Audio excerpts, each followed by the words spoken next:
अस्सलाम वालेकुम दोस्तों, मेरा नाम है अजीम और आप देख रहे हैं मिस्टर इंजीनियर यूट्यूब चैनल। आज की इस वीडियो में हम आप दोस्तों के सामने लेके आए हैं बहुत ही कमाल की एक इंटरेस्टिंग वीडियो, जिसमें हम आप दोस्तों को ये बताएंगे कि आप किसी भी बड़े सोलर पैनल, चाहे वो 325 वाट का है, चाहे वो 350 वाट या वो 400 वाट वाला पैनल है, उसके साथ कैसे आप 12 वोल्ट का डीसी लोड चला सकते हैं, वो भी डायरेक्टली बगैर किसी बैटरी को कनेक्ट किए। आप किस तरह से उसके ऊपर 12 वोल्ट के फैन को रन कर सकते हैं। अक्सर दोस्तों को ये मसला पेश आ रहा होता है कि बड़े सोलर पैनल होते हैं उनके पास और डीसी 12 वोल्ट का लोड वो डायरेक्टली चलाना चाहते हैं, तो वो वहाँ पे कंफ्यूज हो जाते हैं।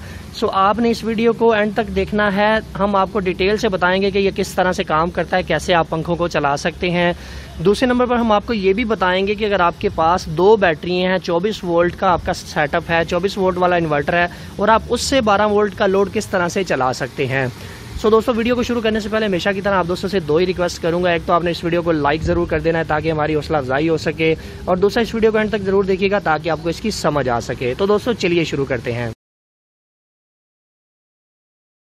तो दोस्तों, जैसा कि आप लोग यहाँ पर देख सकते हैं कि हमारे पास एक बड़े साइज का सोलर पैनल है जिसके ऊपर डायरेक्टली हमारा ये फैन चल रहा है। इस फैन को इस सोलर पैनल के ऊपर डायरेक्ट चलाने के लिए किन किन चीजों की जरूरत पड़ती है वो सबसे पहले आपको बता देते हैं। दोस्तों, आप लोग यहाँ पर देख सकते हैं कि ये है हमारे पास 10 एम्पीयर का बक मॉड्यूल। इसकी एक साइड इनपुट है, जिस साइड पे ये फ्यूज लगा हुआ है ये इनपुट है, यहाँ पर लिखा भी हुआ है।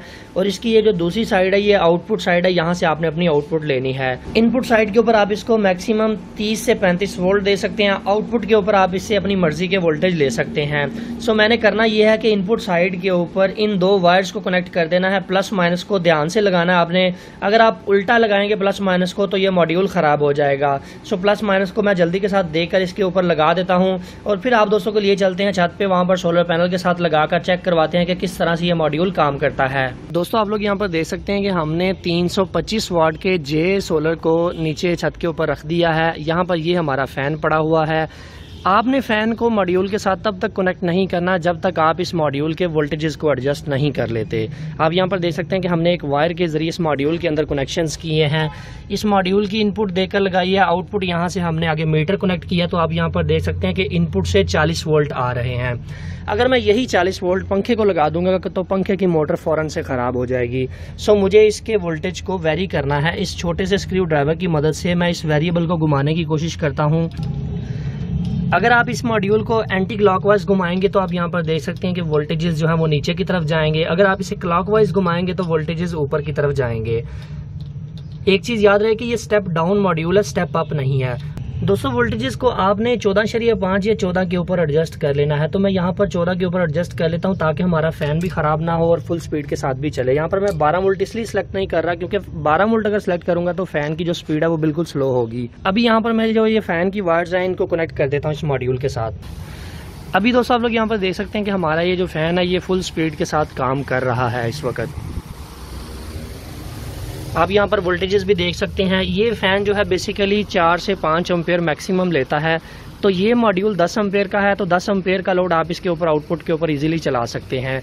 एक चीज़ याद रहे कि 10 एम्पेयर से ज़्यादा का लोड डालेंगे तो ये मॉड्यूल ख़राब होने का अंदेशा होता है। इसके हीट सिंक ओवर हीट होने लग जाते हैं। तो आपने कोशिश करनी है कि अगर आपका लोड एक एयर कूलर है जो कि 8 एम्पेयर लेता है तो इसके ऊपर आपने एक छोटा सा फ़ैन ज़रूर लगाना है। फ़ैन लगाने के लिए यहाँ पर इसके कनेक्शंस भी दी गए हैं कि यहाँ पर आप अपना फ़ैन कनेक्ट कर सकते हैं इसके ऊपर, ताकि इसके हीट जो है उसको ऑब्जॉर्व कर सके, हीट को बाहर की तरफ वो फेंक सके।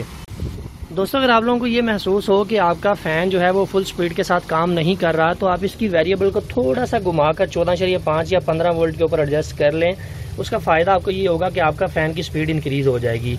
आप यहाँ पर देख सकते हैं मैंने अभी इसको 15 वोल्ट के ऊपर सेलेक्ट किया है तो इसके फ़ैन की स्पीड जो है वो थोड़ी सी मज़ीद बढ़ गई है, मगर जो रिकमेंडेड है वो यही है कि 14 से लेकर 14.5 तक ही रखें, वो ज़्यादा बेहतर है। तो आप लोग यहाँ पर देख सकते हैं कि ये है हमारे पास 24 इंच खुर्शीद फ़ैन पेडिस्टल जो कि DC 12 वोल्ट पे चलता है।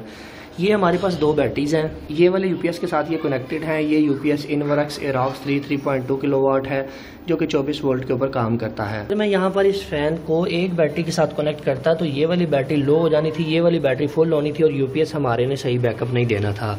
सो इसका बेहतरीन हल यही है कि इसके साथ आप ये वाला मॉड्यूल अटैच करें 24 वोल्ट से कम करके, जो कि आपको 12 वोल्ट या 14 वोल्ट प्रोवाइड करे। अभी आप यहाँ पर देख सकते हैं कि हमने इसको 24 वोल्ट के साथ कनेक्ट कर दिया है। डायरेक्टली मॉड्यूल की जो लाइट है वो टर्न ऑन हो चुकी है। ऑलरेडी मैं इसके वोल्टेजेस को एडजस्ट कर चुका हूँ। तो मैं फ़ैन को टर्न ऑन कर देता हूँ। आप लोग यहाँ पर देख सकते हैं कि हमारा फ़ैन जो है वो फुल स्पीड के साथ काम कर रहा है।